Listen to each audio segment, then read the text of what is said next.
l'administration et des institutions d'appui à la démocratie. Nous n'oublierons certainement pas l'apport du Bureau conjoint des Nations Unies aux droits de l'homme, des entités des Nations Unies et des parties prenantes. Permettez-moi alors d'exprimer ma profonde gratitude à chacune et à chacun d'entre vous pour votre engagement, votre rigueur et surtout pour les échanges constructifs qui ont animé ces jours de travail. Au cours d'un atelier organisé ici à Kinshasa du 25 au 27 novembre, nous avons eu l'opportunité d'analyser en profondeur les recommandations émanant des États membres à la lumière des progrès accomplis, des défis persistants et des priorités à venir. Les débats ont été enrichissants, parfois exigeants, mais toujours guidés par une volonté commune, celle de renforcer notre coopération internationale et de promouvoir des solutions durables, justes et inclusives pour nos citoyens. Les thématiques abordées, qu'il s'agisse des droits civils et politiques, du développement durable, de la sécurité ou encore de la lutte contre les inégalités, témoignent de l'ampleur et de la complicité des enjeux auxquels nous sommes confrontés. Mais elles illustrent aussi l'importance du dialogue et de la solidarité entre les nations pour relever ensemble ces défis globaux.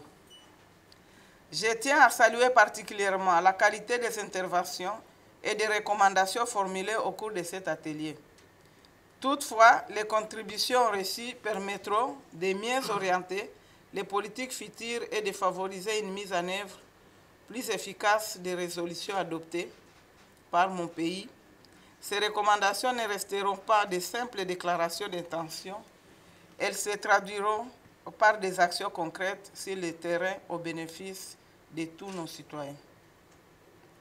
Je vous invite donc à poursuivre cette dynamique, à maintenir les liens tissés ici et à faire vivre les engagements pris. Le succès de nos initiatives dépend de notre capacité de transformer nos discussions en actes, nos recommandations en réalisations tangibles. Pour clôturer cette cérémonie, je voudrais réaffirmer notre engagement commun envers le multilatéralisme et les valeurs qui fondent l'esprit des Nations Unies, à savoir la paix, la coopération internationale, le respect des droits humains et la dignité pour tous. Je vous remercie encore une fois pour votre participation active et votre précieuse contribution. Je vous souhaite un bon retour et je reste convaincu que les travaux réalisés ici porteront leurs fruits dans un avenir proche. Je déclare officiellement close notre cérémonie de restitution du 4e passage de la RDC à l'EPI.